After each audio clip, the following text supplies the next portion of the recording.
Change your diet, change your life, change the planet.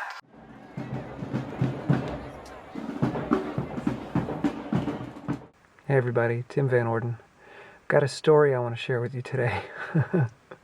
I just got schooled a few minutes ago and I'm really blown away by it. I got all this foam on Craigslist and I was bringing it up to my studio to start working on a sound studio inside of the larger space so I can do some more audiobooks. So I load up the elevator with a ton of this foam, and when I get up to the 4th floor, the door opens up and there's these two little kids playing, two boys. And their young mom and young dad are sitting not so far away. And I start putting foam into the hallway quickly before the elevator door closes.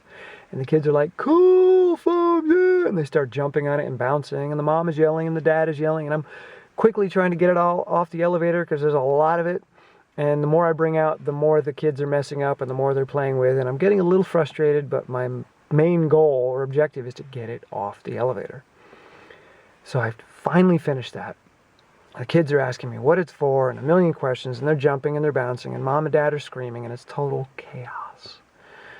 So I just smile at them and say, "Oh yeah, it's fun, isn't it? Haha."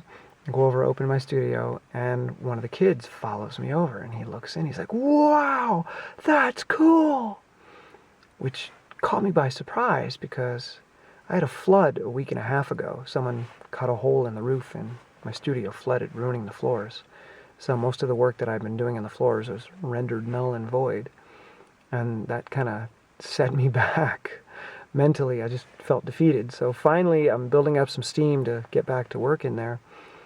And I walk in the door and I look at a place that's not finished. I look at a place that screams of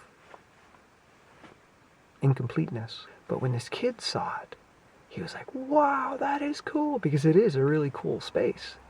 And he was all excited. So his mom's like, "Come back here, get away from there." I'm like, no, it's okay, it's okay. She's like, "Well, you might as well help him bring some of that foam in if you're going to stand around in there." I was like, okay. So I turn around, and before I know it, these two kids are behind me with big armfuls of these foam sheets.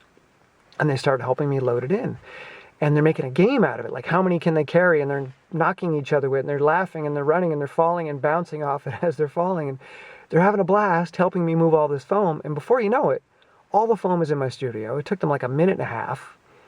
And they're happy and smiling and excited and they love my studio. And it's just this one big happy fest.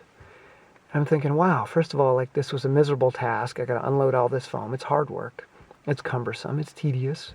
And my studio's a mess and the floors are ruined and yada, yada, yada, all those stories. But these kids didn't see it that way. They didn't see moving the foam as work. They saw it as fun. It was a game. And they didn't see the studio as a place of defeat. They saw it as, wow, this is a really cool space. You could do a lot of cool things in there. So my perspective turned around 180 degrees. And when I shut the door, I jumped on the foam and did a little bouncy and had some fun and giggled. And I'm going to go in and tackle my studio tomorrow. No more defeat. I will be victorious. So the next time you find yourself in a situation where you feel defeated or overwhelmed or anxious, just imagine what a kid might do in that same situation. How would they make it fun? And then do it. All right? Okay. See you.